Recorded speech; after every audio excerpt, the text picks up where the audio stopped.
Okay, I think I'm audible now. There was some technical error. But I've been facing some technical issues. That's why the slight delay in the class, in beginning the class.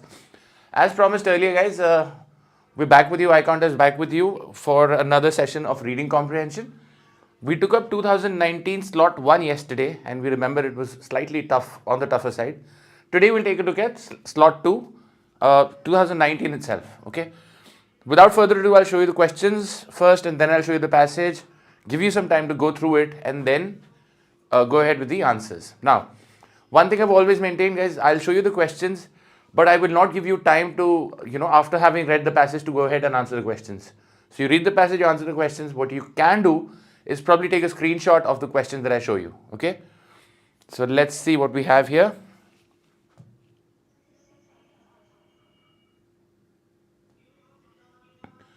This is the first passage.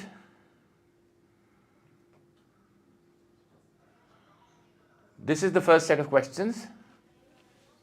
According to the passage, colonial powers located their capitals, so on and so forth.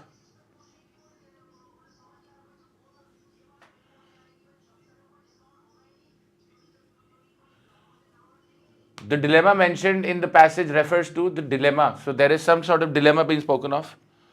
What does it refer to? People who support decentralizing central government functions are least likely to cite which of the following reasons for their view. So there are people who want to support decentralizing certain government, central government. What are the reasons for their view? The long pedigree of the aim to shift civil servants to improve their living standards implies that this move.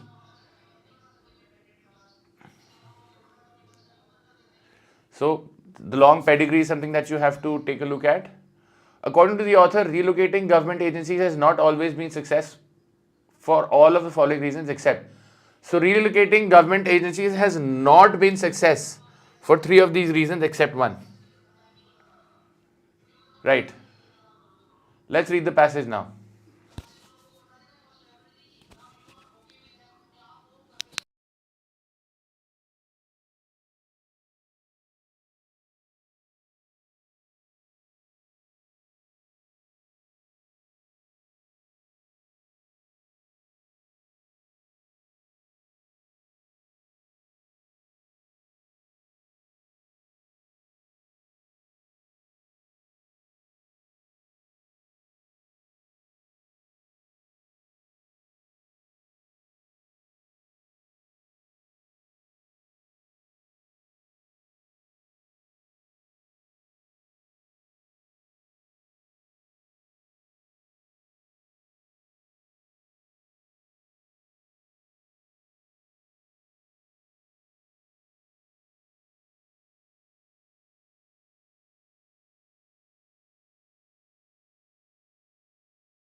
Next slide.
I think we're done with the passage.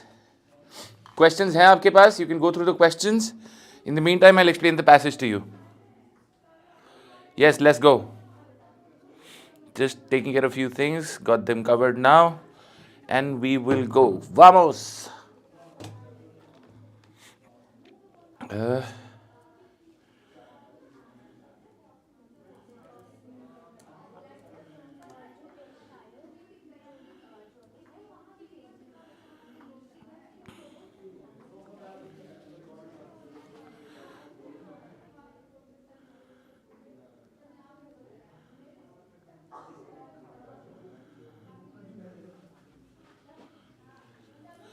Just excuse me for a minute.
All right, I think you will be able to hear me now. No problem if you cannot hear me. We'll take you through it again.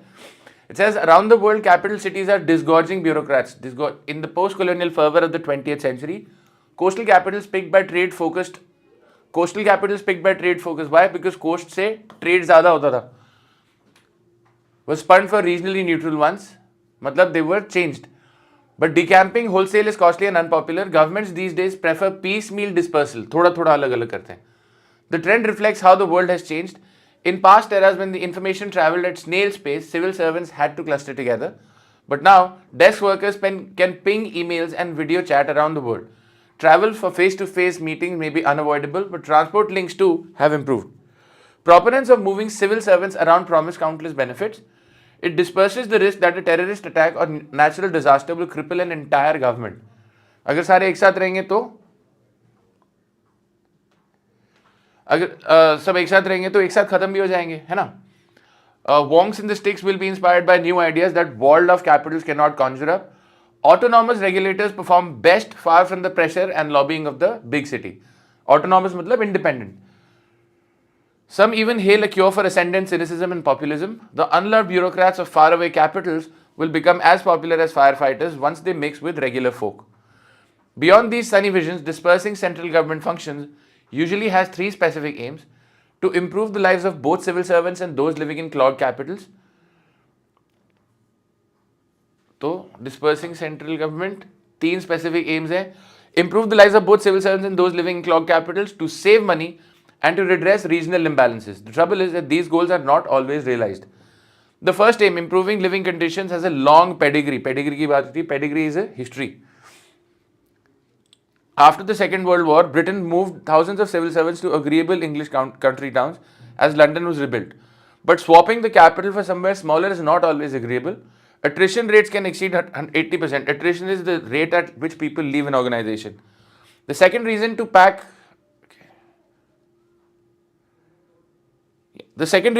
bureaucrats off is to save money. Office space costs far more in capitals. Agencies that are moved elsewhere can often recruit better workers on lower salaries than in capitals, where well-paying multinationals mop up talent. The third reason is to shift is to rebalance regional inequality. Norway treats federal jobs as a resource every region deserves to enjoy, like profits from oil. When government jobs go, private ones follow. Sometimes the aim is to fulfill the potential of a country's second-tier cities. Unlike poor remote places, bigger cities can make the most of relocated government agencies, linking them to local universities and businesses and supplying a better educated workforce. The decision in 1946 to set up America's Centers for Disease Control at Atlanta rather than Washington, D.C. has transformed the city into a hub for health sector research and businesses. क्यों? क्योंकि आपने Center for Disease Control वहाँ पे बना दिया. The dilemma is obvious. Pick small poor towns and areas of high unemployment, get new jobs, but it is hard to attract the most qualified workers. Or for larger cities with infrastructure and better qualified residents, and the country's most deprived areas see little benefit. Others contend that decentralization begets corruption by making government agencies less accountable. A study in America found that state government corruption is worse when the state capital is isolated. Journalists who tend to live in the bigger cities become less watchful of those in power.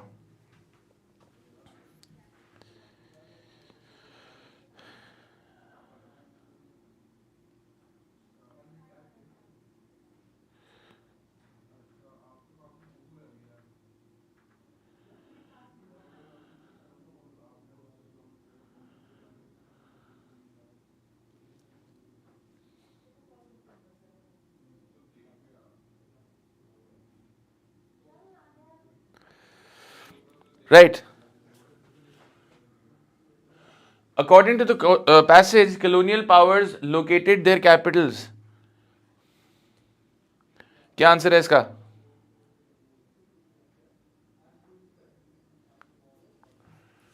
To showcase their power and prestige? No. Were they at the densest population? No. Based on political expediency? No. To promote their trading interests. शुरू में दिया था coastal capital, trade focused empires, colonial powers की बात हुई थी और हमने बात करी है post colonial cities, in the post colonial fervour. तो उससे पहले कहां था? Trade focused empires, coastal capitals. तो मतलब they wanted to promote their trading interests. The dilemma mentioned in the passage refers to, मैंने अंडरलाइन भी किया था, what is the dilemma? Keeping government agencies in the largest city with good infrastructure or moving them to remote area with few amenities. Amenities की बात नहीं हुई है, amenities मतलब जो services मिलती हैं आपको।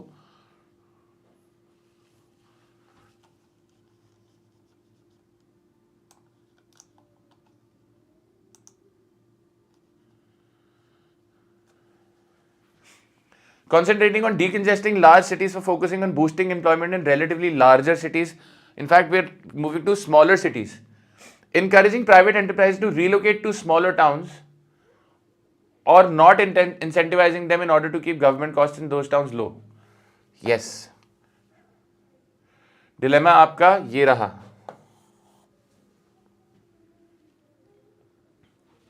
Relocating government agencies to boost growth in remote areas. See, we're not only concerned with government agencies, so all the others are also misleading.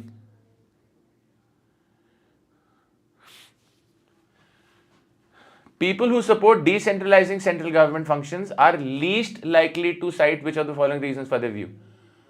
मतलब वो सपोर्ट करते हैं डिसेंट्रलाइजिंग सेंट्रल गवर्नमेंट फंक्शंस, कहते हैं कि उनको अलग अलग रहना चाहिए।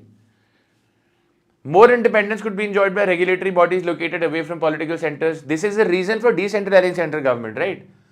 Policymakers may benefit from fresh thinking in a new environment, so decentralizing again is supported. It reduces expenses and infrastructure costs and salaries are lower in smaller cities. Again, a good reason to decentralize central government functions. It could weaken the nexus between bureaucrats and media and the capital. If this is the case, decentralizing central government should not be done. So,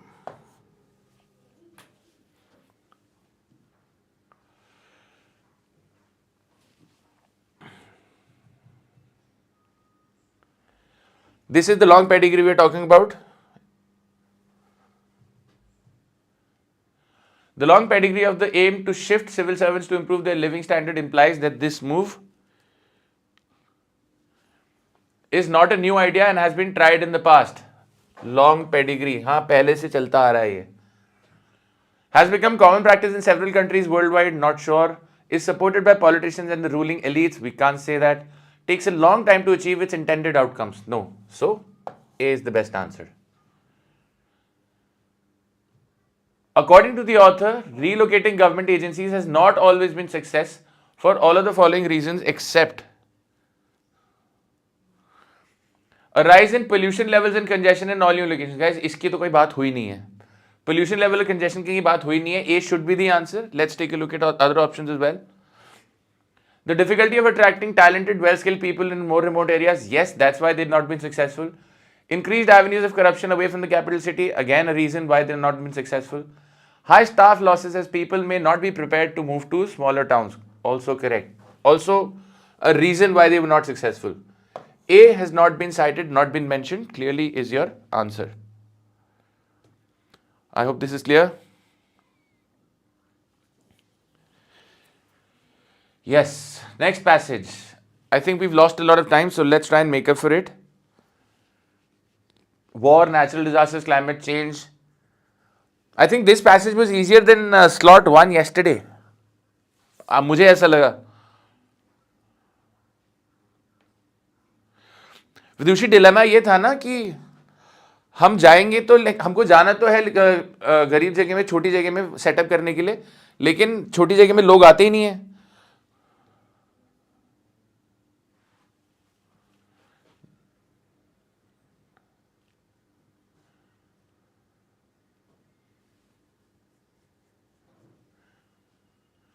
D नहीं होगा क्योंकि amenities की बात नहीं है. Relocating government agencies to boost growth in remote areas with poor amenities. See amenities की कहीं बात ही नहीं हुई. और to relatively larger cities with good amenities. Amenities की तो कहीं बात ही नहीं हुई थी.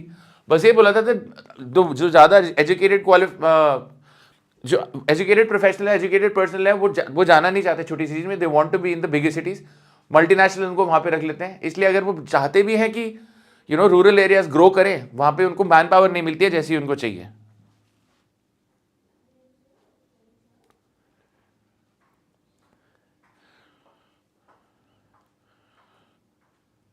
Which question are you talking about, Gunjan?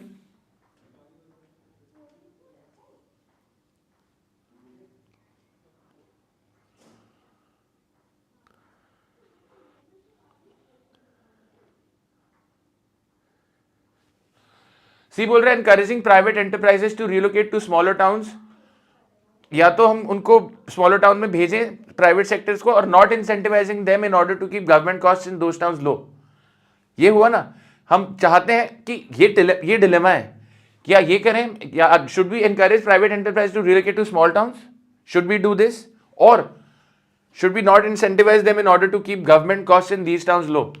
मतलब अगर हम प्राइवेट एंटरप्राइज को रिलोकेट करने को बोलेंगे तो हमें कॉस्ट तो बढ़ानी पड़ेगी उस टाउन की. दूसरा बोल रहा है not incentivising them in order to keep government cost in those towns low. Yes obviously. इन दोनों में समझ नहीं आ रहा है ना. Gunjan which question?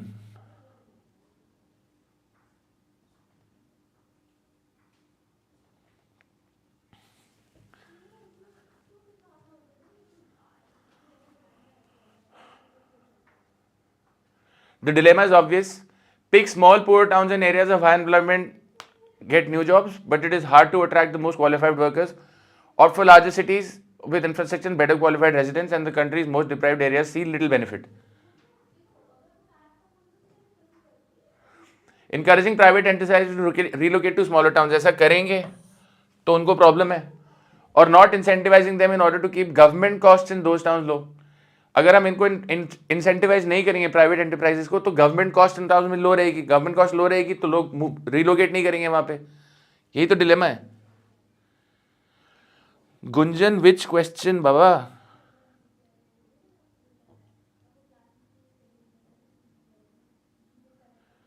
इतना कुछ बोल दिया आपने मुझे, आप बता नहीं रहे हो क्वेश्चन कौन सा.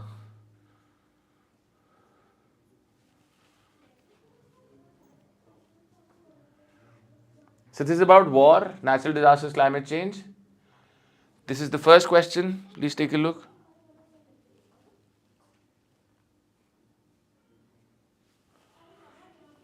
Based on his views mentioned in the passage, one could best characterize Dr. Watrall as being. Dr. Watrall की बात करें तो उसने कुछ तो बोला होगा. By digital colonialism, critics of SciArc Google project are referring to the fact that digital colonialism. So look out for this term in the passage. Which of the following, if true, would most strongly invalidate Dr. Watrall's objections? मतलब doctor vitriol ने किस चीज पे objection किया होगा, हमको बताना है कि उससे ये इनवैलिडेट कैसे होगा इनमें से. Dr. Thompson's view SciArc owning the copyright of its digital scans of archaeological sites is akin to. Akin is similar to. तो एनालॉजी बतानी है आपको यहां पे. Of the following arguments, which one is least likely to be used by companies that digitally scan cultural sites? मतलब एक argument ऐसा होगा इसमें से जो इनको सपोर्ट नहीं करेगा to scan digitally scan cultural sites. Okay, let's read the passage now.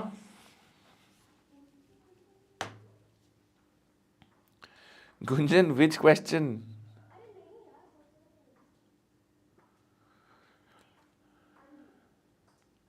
अभी समझ में आया डिलेमा वाला? डिलेमा में कहीं अमेनिटीज की बात नहीं हुई है. डिलेमा में सिर्फ ये बोला गया है कि जो अच्छा वेल क्वालिफाइड वर्कर है वो जाना ही नहीं चाहता वहां छोटी जगह में, और government wants to increase revenue there, but वो ऐसा कर नहीं पा रहे क्योंकि जो एजुकेटेड लोग हैं वो जाना ही नहीं चाहते वहां पे.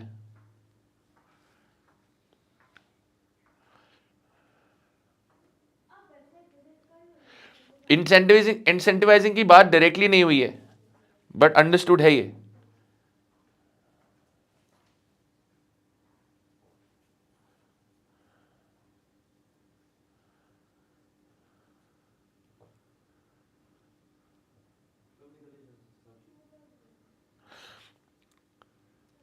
Not really, Vidushi. Amenities would actually talk about amenities like electricity, healthcare, so on and so forth. So you can say amenities is a subset of infrastructure. Infrastructure is a broader term.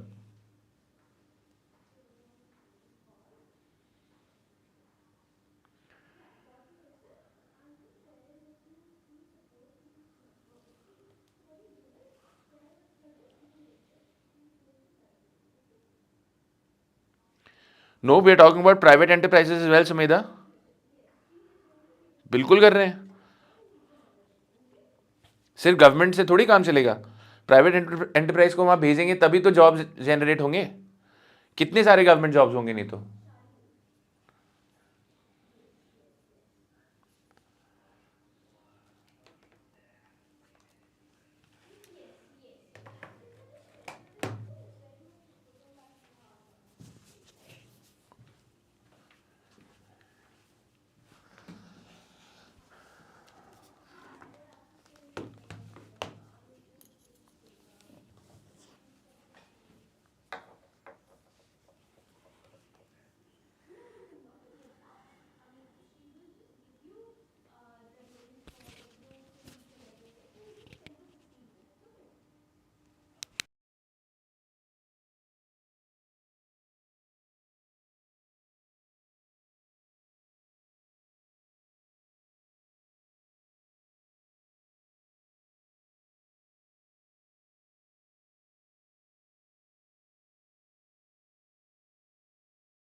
Yes, it is. It is. I think the slot 2 is in fact overall अभी तक तो मेरे को आसान ही लग रहा है. कल VA सेक्शन देखेंगे हम स्लॉट 1 और 2 दोनों का. In the mean time you can read this passage.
नहीं, कोई बात नहीं विदुषी, कल देखेंगे, हो जाएगा.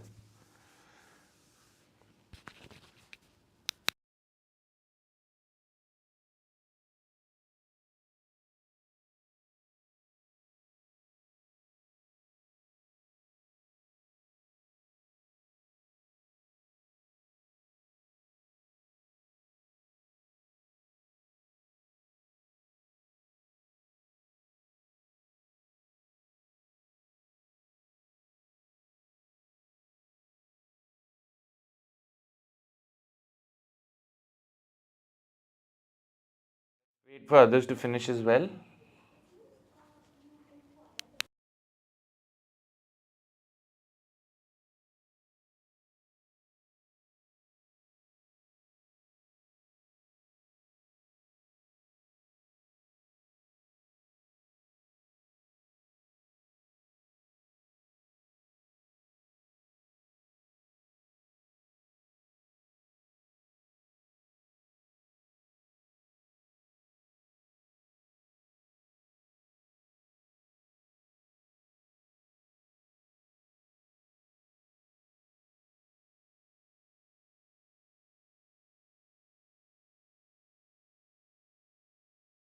हाँ जी, सब बेसिक से स्टार्ट होगा, बिल्कुल बेसिक से.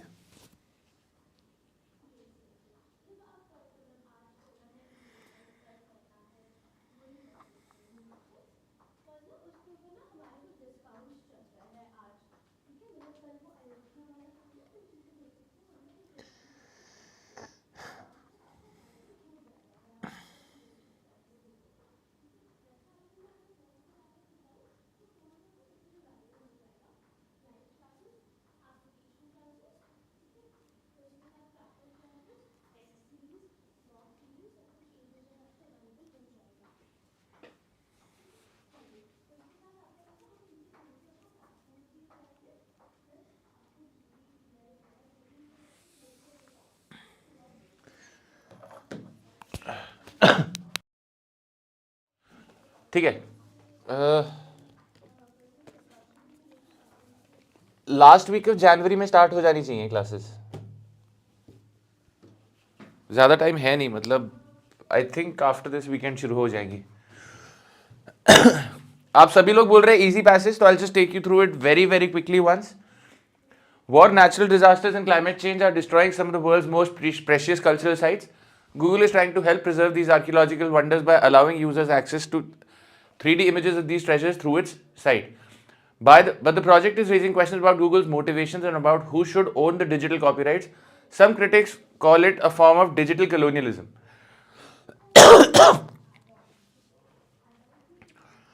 When it comes to archaeological treasures, the losses have been mounting.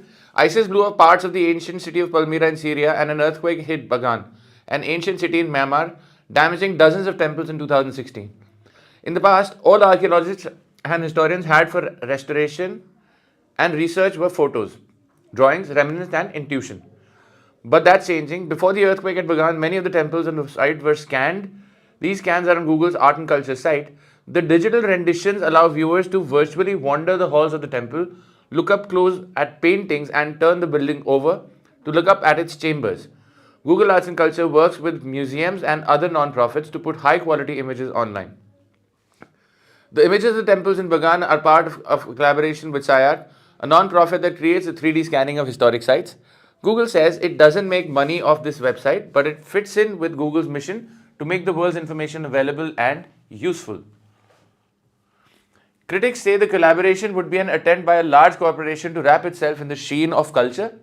Ethan Waterall, an archaeologist, professor at Michigan State University, and a member of the Society for American Archaeology, says he's not comfortable with the arrangement between SciArc and Google. Waterall says this project is just a way for Google to promote Google.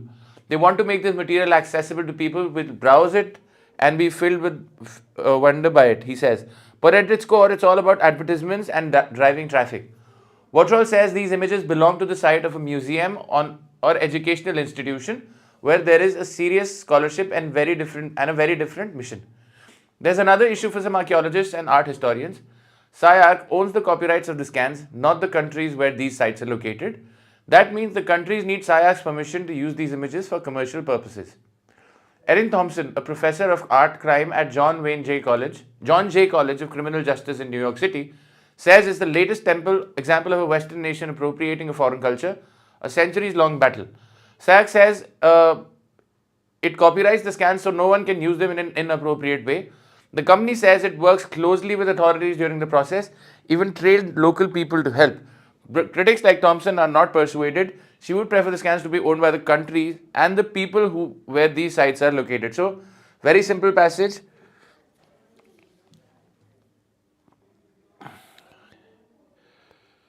You can get in touch with me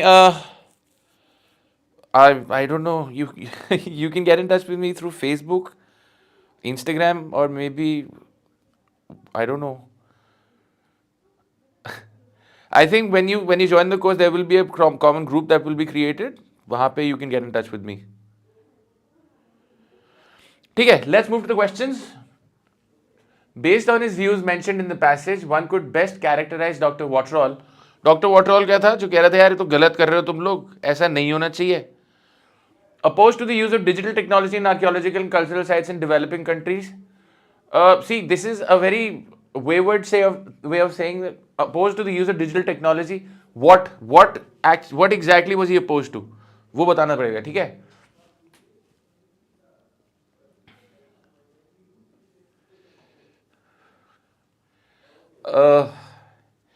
It's Nehil Nehil_C. Nehil_C. B says dismissive of lay people's access to specialist images of archaeological and cultural sites. Dismissive of lay people's access? No, he's not dismissive of lay people. Lay people means common people. Uneasy about the marketing of archaeological images for commercial use by firms such as Google and SIAC. Uneasy is not the time. He's complaining. He's not just uncomfortable. He's complaining. Critical about the links between a non-profit and a commercial tech platform for disturbing archaeological images.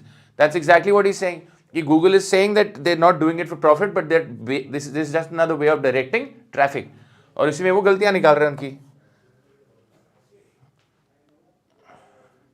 By digital colonialism, critics of the SIAC project are referring to the fact that ये तो आसान question है, वैसे भी समझ में आ गया आपको. SIAC and Google have been scanning images without copyright permission from host countries. No, this is not the case. The scanning process can damage delicate frescoes and statues of the city. Countries where the scanned sites are located do not own the scan copyrights. यार जो countries जिनमें है वही अपने scan copyrights नहीं own करते. This is digital colonialism. SIAC and Google have not shared the details of digitization with the host countries. नहीं, colonialism ऐसा हो गया कि वो heritage site उनका है, but they have no say in it.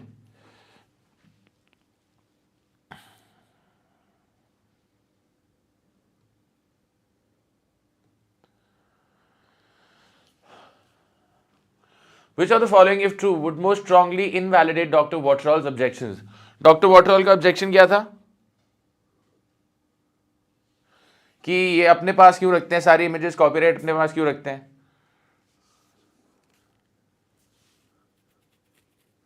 Easy question है ये तो, I think. वो कह रहा है this should be available to governments and people. Google takes down advertisements on its websites hosting SIAC scanned images, not the concern. There is a ban on SIAC scanning archaeological sites located in other countries, not really. SIAC does not own the copyright on scanned images of archaeological sites. See, ये who owns them की बात नहीं है, accessible किस को है. SIAC uploads its scanned images of archaeological sites onto museum websites only. So ये museum में ही available है, so it's a thing of heritage. अगर SIAC ऐसा करता है तो डॉक्टर वॉटरॉल का जो मुद्दा है वो इनवैलिडेट हो जाता है. Doctor SIAC, in Thompson's view, SIAC owning the copyright of its digital scans of archaeological sites is akin to. हमें सिमिलैरिटी निकालनी है. इसका आंसर डायरेक्ट है एकदम.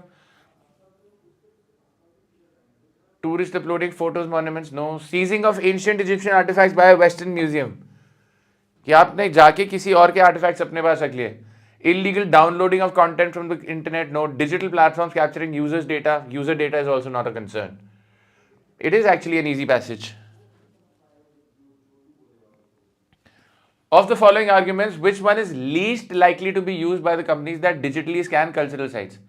It enables people who cannot physically visit the sites.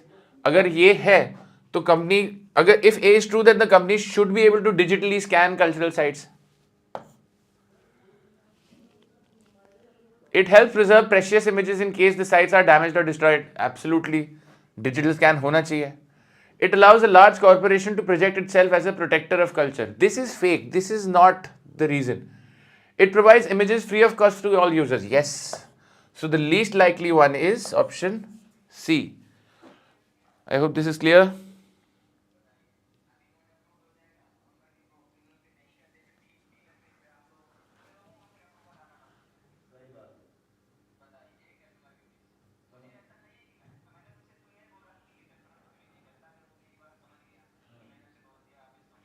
See, SIARC does not own the copyright on scanned images of archaeological sites. Answering your question, Purti. अगर वो own नहीं करता है तो भी स्ट्रांगली इनवैलिडेट नहीं कर रहा है. डॉक्टर वॉटरॉल ये नहीं कर रहा है कि कौन ओन करता है कौन नहीं. डॉक्टर वॉटरॉल कहता है कि ये शेयर होना चाहिए सबके साथ. शेयर तो यहां पे होगा ना, scanned images archaeological sites on to museum websites. अभी क्लियर सुरती? सॉरी पूर्ति. पूर्ति सोनी का मैंने सुरती कर दिया, sorry. I just told you right पूर्ति.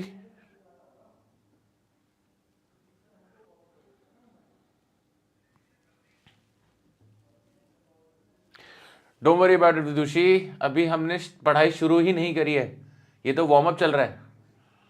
Next passage, the magic of squatter cities of humanity.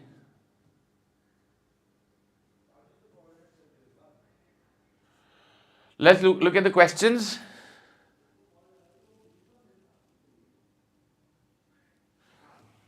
Which one of the following statements would undermine the author's stand regarding the greenness of cities? So basically the author will probably take a stand regarding the greenness of a cities. हमको उसको weaken करना है. Another critical reasoning question. According to the passage, squatter cities are environment friendly for all of the following reasons except. So squatter cities are environment friendly for 3 of these reasons. ये भी questions आसान लग रहे हैं. We can infer that Calthorpe's statement still jars with most people because most people still jars मतलब shakes them. Calthorpe's statement पे हमें ध्यान देना होगा. In the context of the passage, the author refers to Manaus in order to. So Manaus की बात हुई होगी कहीं पे. Keep an eye out for it. From the passage, it can be inferred that cities are good places to live in for all of the following reasons except.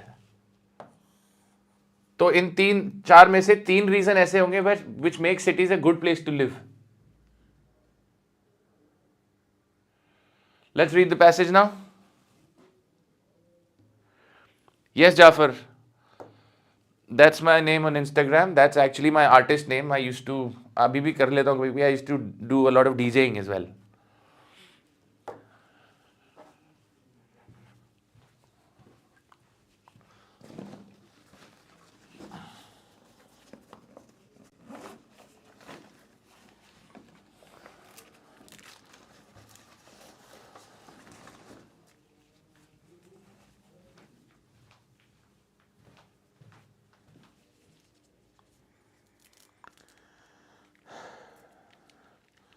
Not necessarily, इसको आप norm नहीं मान सकते. Easy हो भी सकता है, नहीं भी हो सकता है.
Yes, 10 minutes is enough. See, if you ask me how much time is enough, it depends entirely on how much effort you're willing to put in. And I can only guide you there. Efforts have to come from your end. Like, I can't improve reading for you. Reading is a skill, has to come from your end.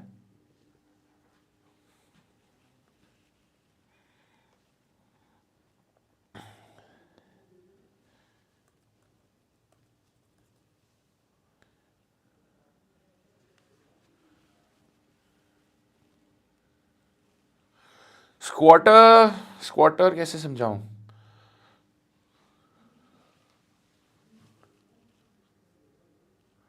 Squatter basically वो हो गया जो मतलब जो occupy करता है किसी जगह को unnecessarily.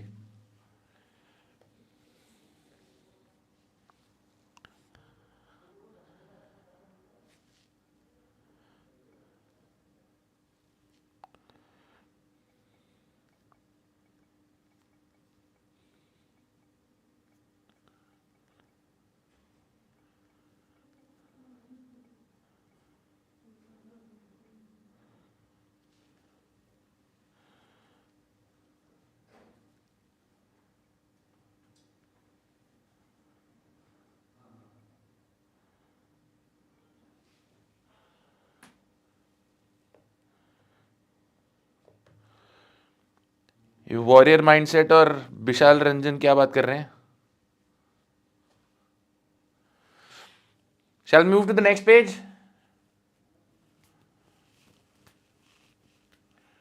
This is also a pretty easy passage. Done.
Shall we?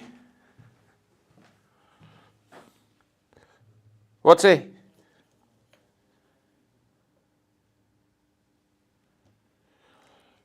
Lord Voldemort, you will improve. How do you improve vocabulary? The way you improve vocabulary is through reading only.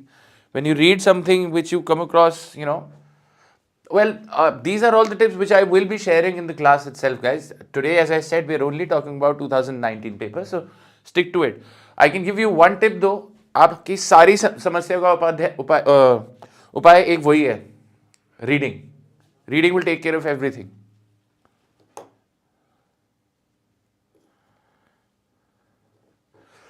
Okay, the magic of squatter cities is that they are improved steadily and gradually by the residents. To a planner's eye, these cities look chaotic. I trained as a biologist, and to my eye, they look organic. Squatter cities are also unexpectedly green. They have maximum density, 1 million people per square mile in some areas of Mumbai, and have minimum energy and material use.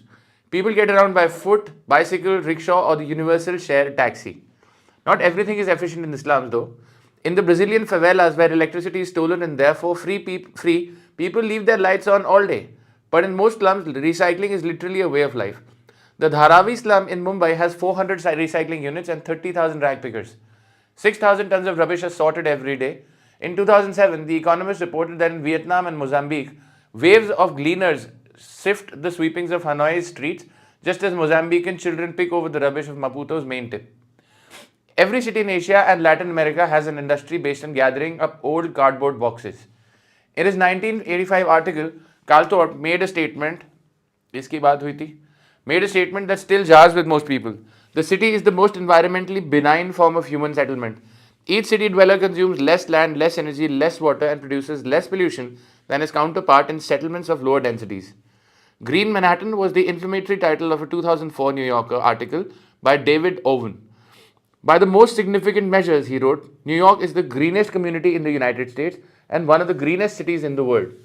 The key to New York's relative environmental benignity is its extreme compactness. Placing 1.5 million people on a 23 square mile island sharply reduces their opportunities to be wasteful.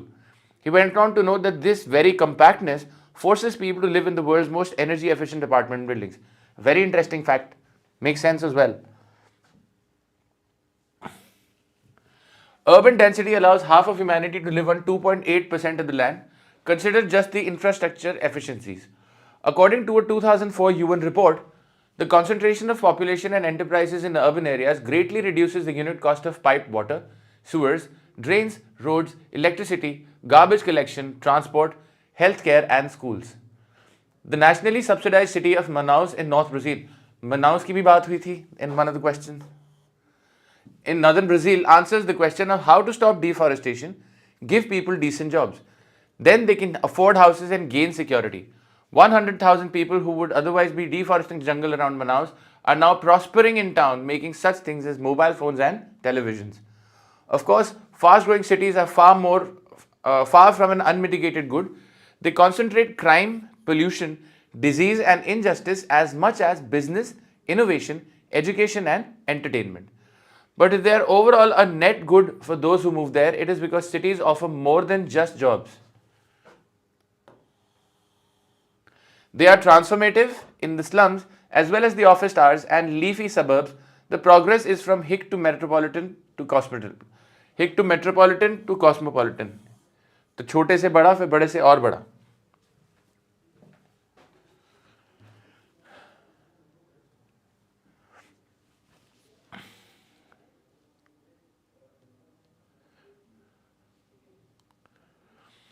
Which one of the following statements would undermine the author's stand regarding the greenness of cities? Author का stand क्या है greenness of cities को लेके? कि वो compactness जो है उसकी वजह से they are green. Okay, the compactness of big cities in the west increases the incidence of violent crimes. It does, but it does not undermine the author's stand. In fact, this validates it. Sorting through rubbish contributes to the rapid spread of diseases in the slums. Maybe, maybe not, but it does not undermine the undermine anything regarding the greenness of cities. The high density of cities leads to an increase in carbon dioxide and global warming. Guys, if this is the case, then the high density is not helpful. हम तो बोल रहे हैं high density से greenness बढ़ती है. C is undermining the author's stand. Over the last decade, the cost of utilities has been increasing for city dwellers. It's not a concern. Cost की तो कोई बात ही नहीं हुई है. According to the passage, quarter cities are environment friendly for all of the following reasons except, मतलब सारे reasons हैं. Their transportation is energy efficient, बोला था, या तो पैदल जाते हैं bicycles पे या shared cabs. They recycle material, ये भी mentioned है. They sort out garbage, ये भी mentioned है. Their streets are kept clean, maybe, maybe not, we don't know yet.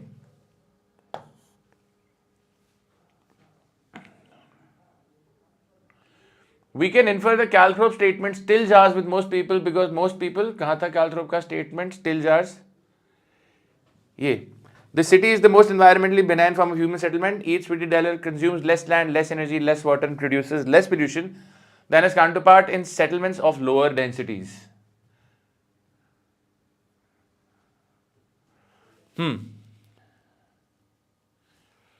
Regard cities as places of disease and crime? No. Do not consider cities to be eco-friendly places. ने बोला ना consume less energy, सब कुछ less consume करते हैं lower densities में, cities में ज़्यादा करते हैं.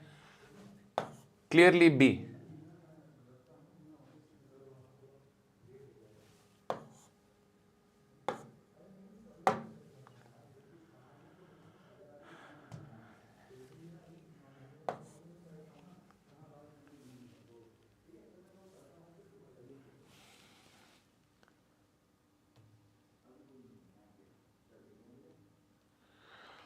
In the context of the passage, the author refers Manaus to easy. How urban areas help the environment? Describe the infrastructure efficiencies of living in a city? No. Explain where city sources labor for factories? No.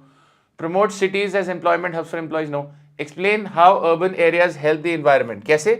Urban areas में आप सबको job दे देते हो, job दे देते हो, deforestation नहीं करते. बोला ना, they are making mobile phones and what not. Okay. From the passage, it can be inferred that cities are good places to live in for all of the following reasons, except that they offer employment opportunities. Yes, they do. Help prevent destruction of the environment. Of course, they do. Contribute to the cultural transformation of residents. Also. Have suburban areas as well as office areas. Suburban areas की तो बात कहीं हुई नहीं है. Or just because they have office areas does not make them a good place to live. D.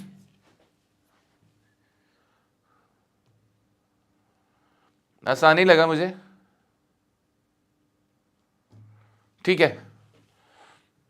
Next passage is based on linguistics. It's on 2 pages. This is the first question. Please take a screenshot. Which of the following can be inferred from the author's claim? Which way is oriental?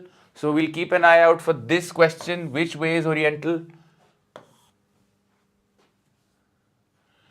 A French ethnographer decides to study the culture of Nigerian tribe. Which of the following is most likely to be the view of the author of the passage? एक French एथनोग्राफर Nigerian tribe को पकड़ता है, study करता है. हम पूछ रहे हैं ऑथर क्या बोलेगा उसको लेके. ठीक है. सो हमें बेसिकली समझना पड़ेगा ऑथर्स आइडियोलॉजी इसमें.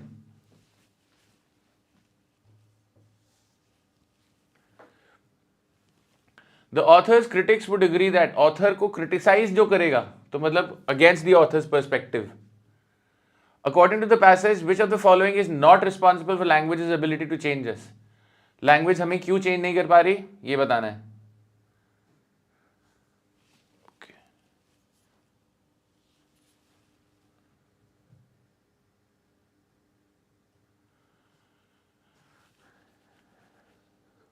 Yes.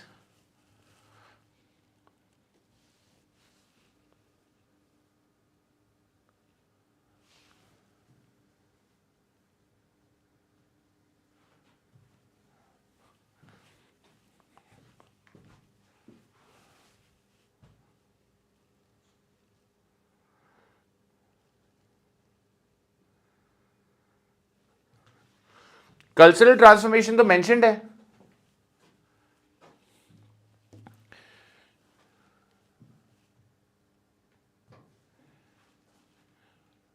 ये वाला ये बोला है ना कैल्थ्रोप ने. Each sweetened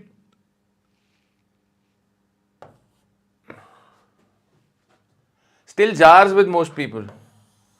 Each city dweller consumes less land, less energy, less water and produces less pollution than its counterpart in settlements of lower densities. Jars with most people is because people don't agree with it, right? So people don't agree with it. Why? Because people think nahi city dweller consumes more energy. यहाँ पे सवाल पूछा है, we can infer Calthrop's statement still jars with most people because most people do not consider cities to be eco-friendly places. इसीलिए जो Calthrop का statement है वो उससे agree नहीं करते.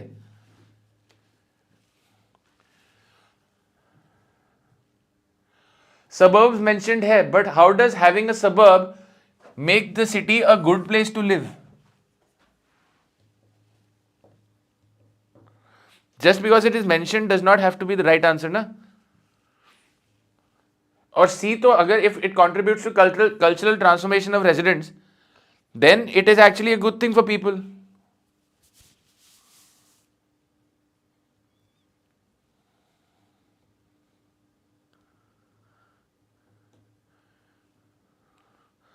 Sagar, Bhaskar, clear?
Voyeurism is deriving sexual pleasure from watching other people, especially women.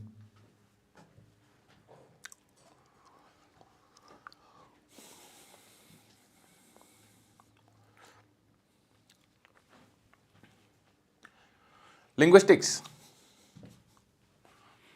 For 2 years, I tracked down dozens of Chinese in Upper Egypt who were selling lingerie.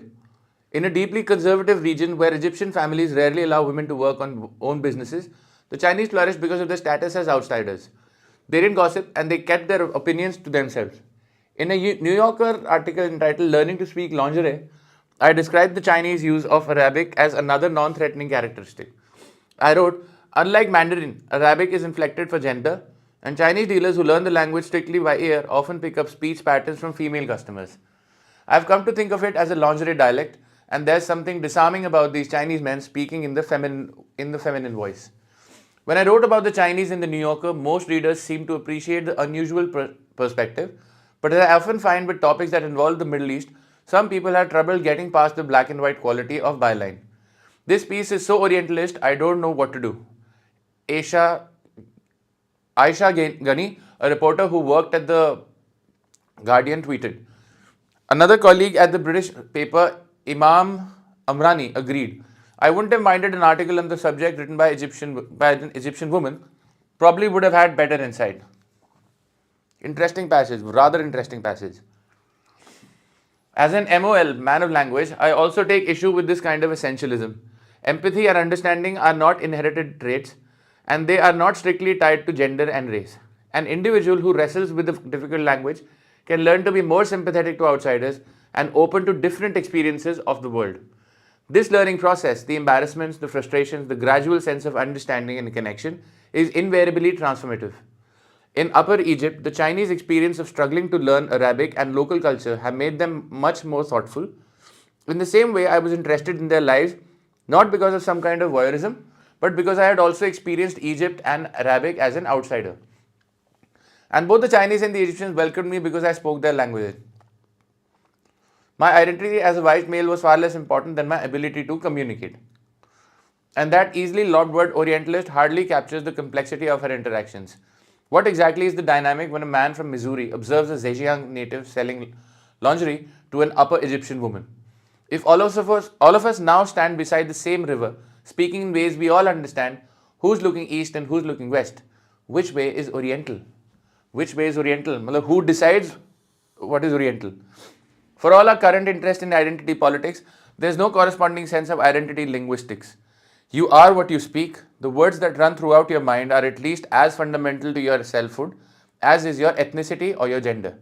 And sometimes it's healthy to consider human characteristics that are not inborn, rigid, and outwardly defined. After all, you can always learn another language and change who you are. Very, very good passage. Really cool passage. Okay, moving to the questions. Which of the following can be inferred from the author's claim which way is Oriental? हाँ जो उसने बोला ना कि I was not treated as an outsider because I knew the language. तो Orientalist, the term became very ineffective. Learning another language can mitigate मतलब reduce cultural hierarchies and barriers. कौन हुआ Oriental अगर मैं भी language बोल रहा हूँ? That's what he's trying to say. That's what the author is trying to say. Globalization has mitigated cultural hierarchy. Globalization की कोई बात नहीं हुई है. Goodwill alone mitigates. Goodwill की भी कोई बात नहीं है. And also alone is misleading. It's not from the past. It is not rarely visible today. But when the author says which way is Oriental, that's what the author means. A French ethnographer decides to study the culture of a Nigerian tribe. Which of the following is most likely to be the view of the author of the passage? Okay. A says the author would encourage the ethnographer but ask him or her first to learn the language of the Nigerian tribe. Absolutely. The author says language is the key thing, right? The author says that he was accepted by the Egyptian, he was accepted by the Arabs, he was accepted by the Chinese. Why? Because he knew their languages. So I think the author would actually encourage him to learn the language. The author would consider the ethnographer but ask him to be mindful of his racial gender identity. No, not really. The author would discourage the ethnographer who conducted the study as Nigerian ethnographers can better understand the tribe. Uh, no, and on the contrary, the author is saying that language actually is a barrier. Language joins two cultures. The author would encourage the ethnographer and recommend him to hire a good translator. No, this is the best answer. Learn the language of the Nigerian tribe.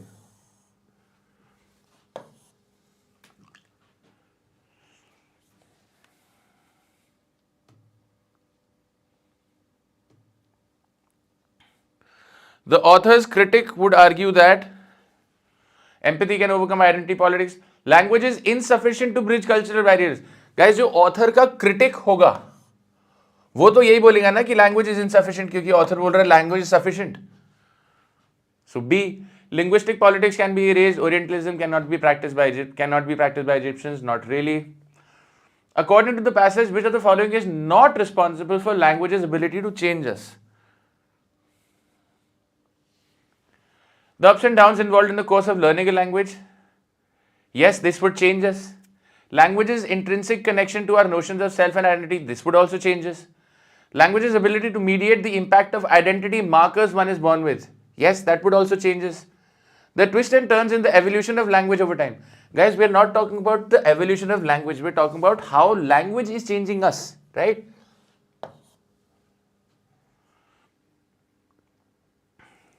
Oh, okay.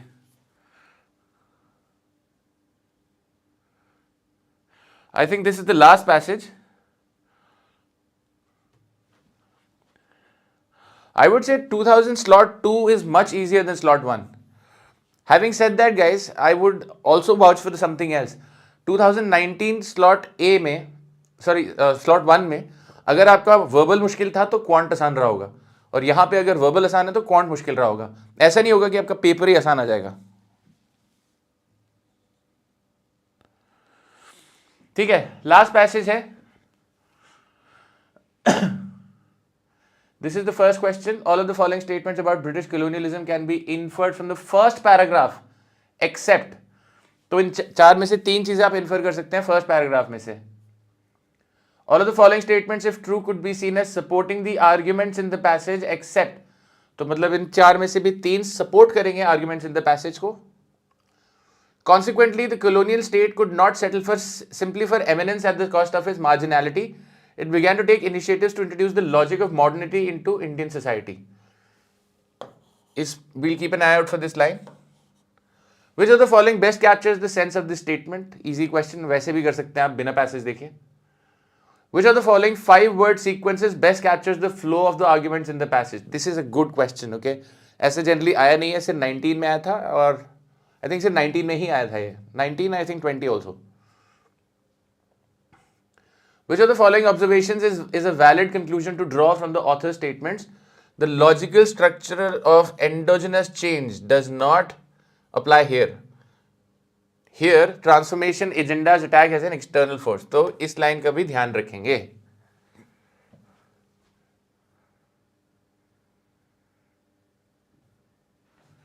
Okay.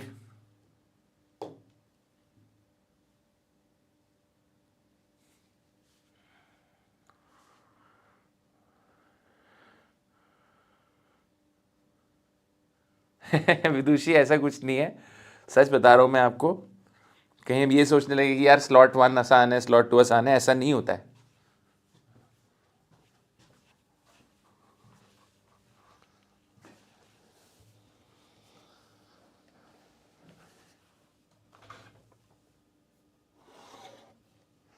पढ़ लो, बातें करवा लो तुमसे.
Don't worry about it, Anisha. We'll take care of you. Got you covered, okay?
मैंने आपको पहले भी बताया था Lord Voldemort reading speed will depend on the topic it would depend on how awake you are, how you can relate to the passage, can you relate to the passage or not.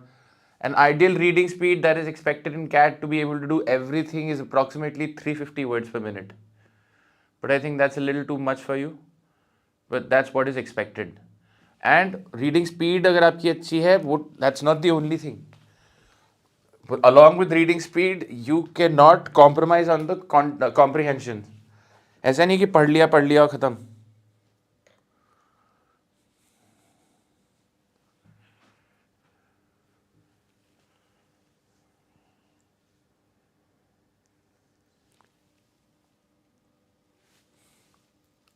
Shall I turn the page?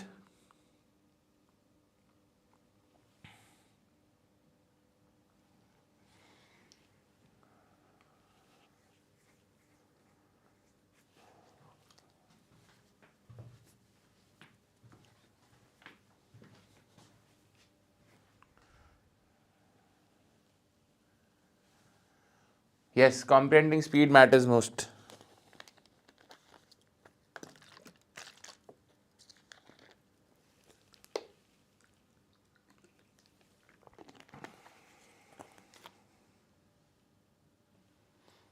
That's all right, Anjali.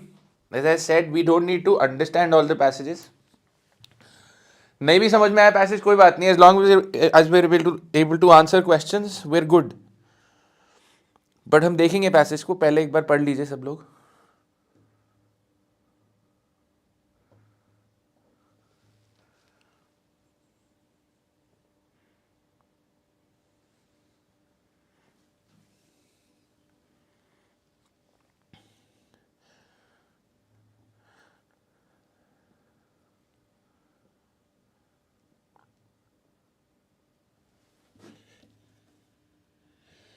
चिट्टी Rob क्या लिखा है समझ नहीं आया विदुषी.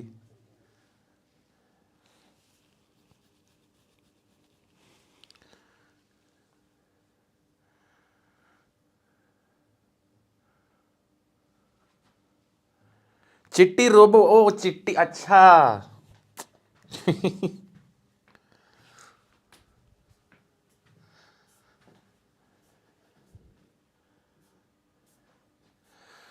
I would agree with Aditya, अगर आपको passage समझ नहीं आ रहा तो you can't let it bother you कि यार ये पैसेज बड़ा मुश्किल है, क्या करेंगे.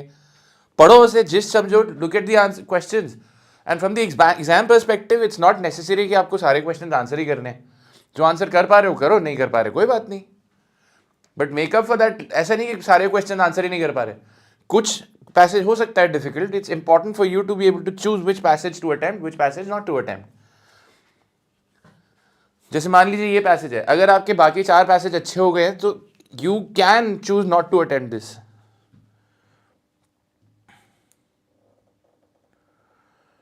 बट यहां तो हम एनालिसिस कर रहे हैं तो हम पढ़ेंगे. पढ़ लिया पैसेज?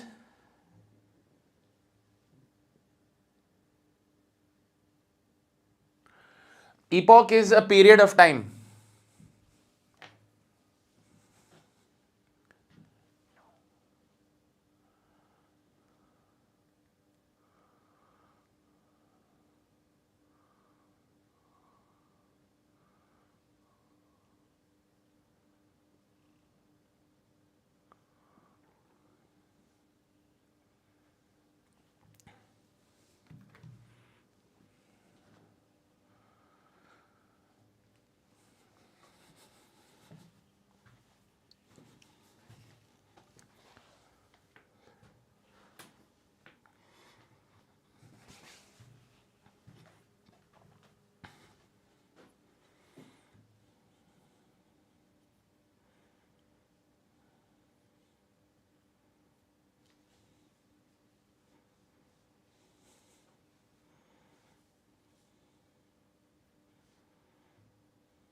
डन.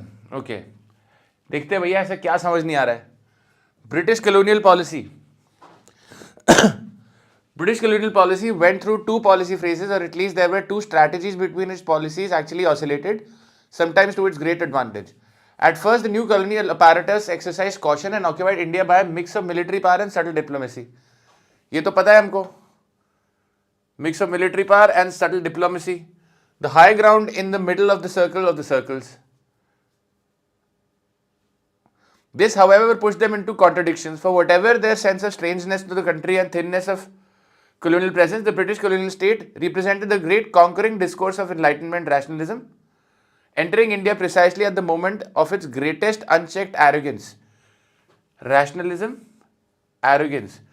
तो वो सटल तरीके से अंदर आए थे. उन्होंने बोला था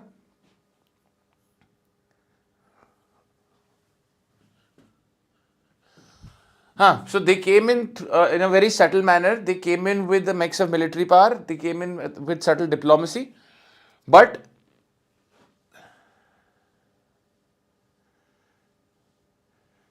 हाँ, the great conquering discourse उनका था rationalism. वो सबको बताते थे कि हम practical हैं, हम बहुत rational है, rationality. Entering India precisely at the moment of its greatest unchecked arrogance. Why were they arrogant? Because they thought कि हमने logic दिया है दुनिया को, ठीक है? As inheritors and representatives of this discourse, which carried everything before it, this colonial state could hardly adopt for long such a self-denying attitude. Self-denying attitude मतलब rationality को deny कर रहे हो तो. It had restructured everything in Europe, the productive system, the political regimes, the moral and cognitive orders, and would do the same in India. What would do the same in India? The policy of rationalism. Particularly as some empirically inclined theorists of that generation considered the colonies a massive laboratory of utilitarian or other theoretical experiments. तो अब rationality introduce कर दो in a country like India or in any colony and see how it works, and then you can apply it to other places, and that's why it's called a laboratory. Consequently, the colonial state could not settle simply for eminence at the cost of its marginality. Eminence मतलब respect. It began to take initiatives to introduce the logic of modernity into Indian society. तो उन्होंने logic introduce करना शुरू किया of modernity into India. English toilets, dhoti kurta की बजाय trousers पहनना, coat. To take initiatives, okay. But this modernity did not enter a passive society. ऐसे society क्यों? हमने ऐसे passive society नहीं, हमें बोला गया ये करो तुम और हमने मान लिया. Sometimes its initiatives were resisted by pre-existing structural forms. नहीं, हम तो खेत में ही जाएंगे वॉशरूम, हमें नहीं चाहिए washroom, things like that. Okay, at times there was a more direct form of collective resistance. Therefore, the map of continuity and discontinuity that this state left behind at the time of independence was rather complex and has to be traced with care. Rather complex. क्यों? ना तो हम पूरी तरह modern हुए थे, ना हम पूरी तरह से बैकवर्ड थे, हम बीच में कहीं अटक गए थे. So we had not adopted anything completely, and it was rather complex. Most significantly, of course, initiatives for modernity came to assume an external character. The acceptance of modernity came to be connected ineradicably with subjection. Subjection मतलब आप अगर आप modernity को introduce कर रहे हो तो जिसके ऊपर भी आप introduce कर रहे हो वो आपका subject बन जाएगी. You start ruling over them. This again points to two different problems. One theoretical, the other political. Theoretically, because modernity was externally introduced, it is explanatorily unhelpful to apply the logical format of the transition process to this pattern of change. Modernity was externally introduced, ठीक है, इसलिए transition process of this pattern of change externally introduce की थी, naturally existing नहीं थी, इसलिए समझ में नहीं आ रहा था लोगों को. Such a logical format would be wrong on two counts. First, however subtly, it would imply that what was proposed to be built was something like European capitalism. कितना भी हल्के तरीके से हो, लेकिन कैपिटलिज्म तो था. And in any case historians have forcefully argued that what it was to replace was not like feudalism. Feudalism होता है zamindari system with or without modificatory adjectives. But more fundamentally, the logical structure of endogenous change does not apply here. Here, transformation agendas attack as an external force. तो अगर हम transformation लेने की British transformation लाने की कोशिश कर रहे हैं मॉडर्निटी, तो वो हमें अटैक लग रहा था हमारे ऊपर कि ये हमारी एथनिसिटी को क्यों परेशान कर रहे हैं. This externality is not something that can be casually mentioned and forgotten. It is inscribed on every move, every object, every proposal, every legislative act, each line of causality. It comes to be marked on the epoch itself. मतलब वो जो period था उसकी बात है. This repetitive emphasis on externality should not be seen as nationalist initiative that is so well rehearsed in Indian social science. Repetitive emphasis on this on externality should not be seen as a nationalist initiative. मतलब हम बोल रहे हैं external था लेकिन वो ऐसा कुछ nationalist movement नहीं था. Quite apart from the externality of the entire historical process of modernity, external था वो, modernity थी. Some of its contents were remarkable. कुछ चीजें अच्छी भी थी. Economic reforms, rather alterations, जैसे जमींदारी सिस्टम हटाया था, did not foreshadow the construction of a classical capitalist economy with its necessary emphasis on extractive and transport sectors. Yes, transport improve हुआ था. What happened was the creation of a degenerate version of capitalism. मतलब capitalism in its full form भी नहीं पकड़ पाए थे, but degenerative version था. What early dependency theorists call the development of underdevelopment. मतलब India development of underdevelopment कैसे? पर India was a developed country in its own right, but then modernity was introduced. India could not embrace it completely. तो वो इतने advance नहीं थे, इतने develop नहीं थे जितने यूरोपियन कंट्रीज थे, बट वो उस राह पे चल रहे थे, लेकिन वो इतने एडवांस नहीं थे, इसलिए वो अंडर डेवलप्ड थे. Hence the term development of under development. समझ में आया पैसेज?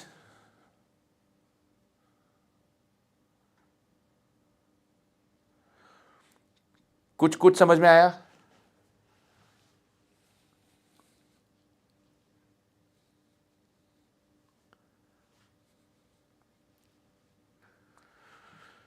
चलिए ठीक है, let's take a look at the questions. All of the following statements about British colonialism can be inferred from the first paragraph. First paragraph तो ये वाला first paragraph. अब देखते हैं क्या क्या हम infer कर सकते हैं after having read the passage. Was at least partly an outcome of Enlightenment rationalism. Yes, Enlightenment rationalism की बात हुई है. Faced resistance from existing structural forms of Indian modernity. First of all, Indian modernity exist ही नहीं करती थी. Modernity was external factor. B is misleading. B should be the answer. Let's take a look at C. Was at least partly shaped by the project of European modernity. Of course, allowed the treatment of colonies as experimental sites. ये भी mentioned है.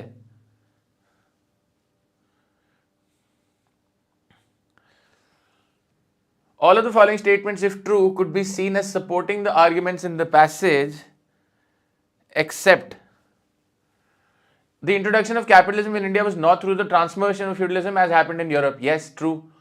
Modernity was imposed upon India by the British. Yes, that is also true. And that therefore led to underdevelopment, जो हमने last paragraph में बात करी थी. Throughout the history of colonial conquest, natives have often been experimented on by the colonies. That is also given. The change in British colonial policy was induced by resistance to modernity in Indian society. नहीं, ऐसा colonial policy उनकी change हुई थी, लेकिन resistance की वजह से नहीं हुई थी, rationality की वजह से हुई थी.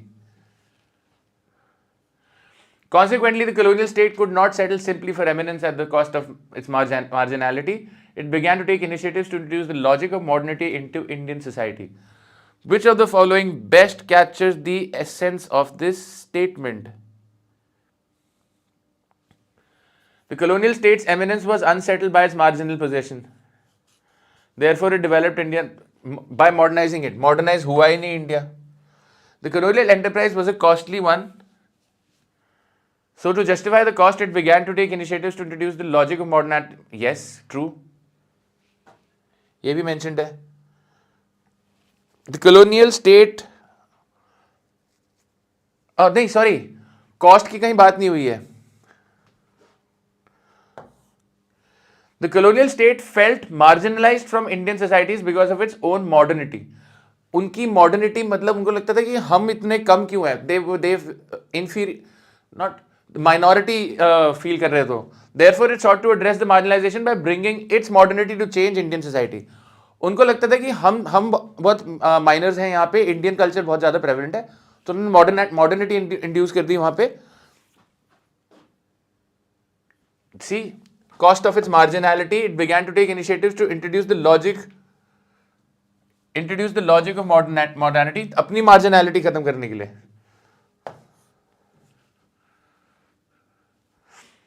D says the cost of the colonial state's eminence was not settled. Cost की कहीं बात नहीं हुई है. Which of the following 5-word sequences best captures the flow of the arguments in the passage? Very interesting question. सबसे पहले colonial policy आई, फिर उन्होंने बोला enlightenment, फिर बाहर से modernity लाए, फिर subjection लाए, फिर underdevelopment उसके बाद आया. I think B summarizes it perfectly. Military power, arrogance, laboratory, no capitalism नहीं आया था. This is misleading.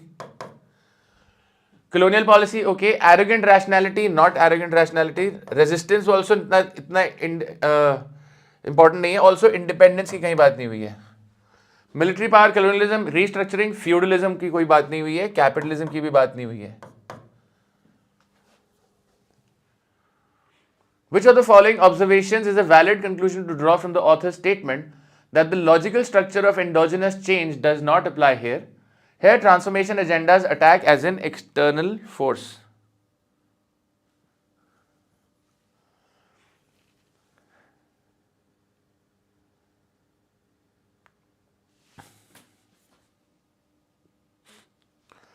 The transformation in Indian society did not happen organically but was forced by colonial agendas. Yes. Organically change नहीं हुआ था, it was forced. Direct answer है ये. समझ में आया ये? You may not have entirely understood it. थोड़ा बहुत भी समझ में आया तो काम हो गया है. Also, you should be able to figure out answers क्या थे और क्यों थे. अभी clear?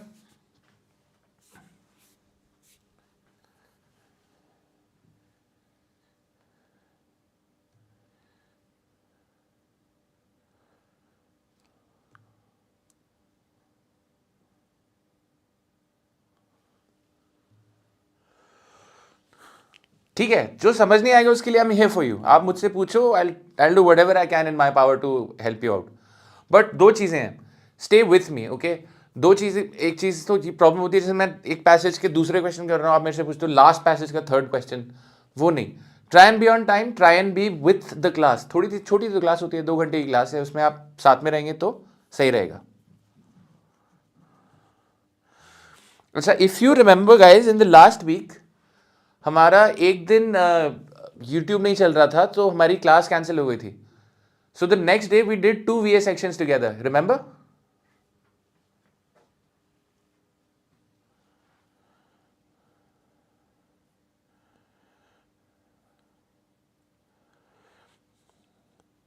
So that's what I'm planning to do as well. Rather than having a small class, we'll have an extended class, maybe 2 hours, and we'll do the slot 1 as well as slot 2 VA sections tomorrow itself, so that you can have the next day free. Works? And that's the plan. आपको थोड़ा time भी मिल जाएगा, थोड़ा class में effectivity भी ज़्यादा, efficacy भी बढ़ जाएगी.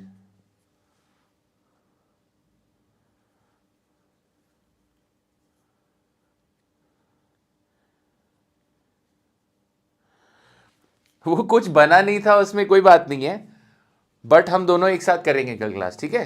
That's all I am saying.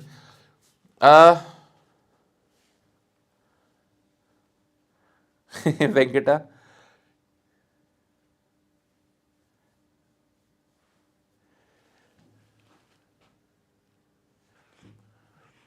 the logical structure of endogenous change does not apply here, hence transformation agendas attack as an external force.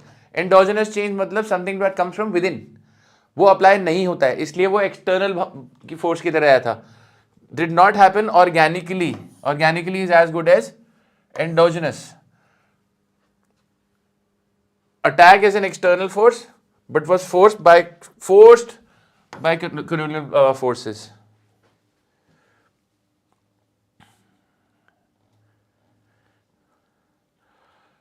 Burden नहीं होगा, don't worry about it. Anurag, are we clear?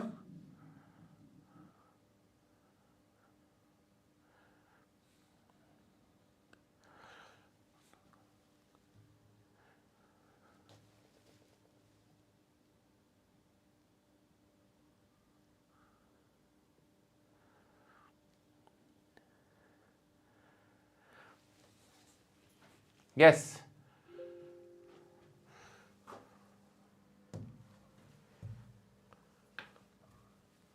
So guys, I will see you tomorrow then. 7 o'clock. See you there. Keep a pen and paper handy with you. Be on time. I'll see you there at 7. Cheers.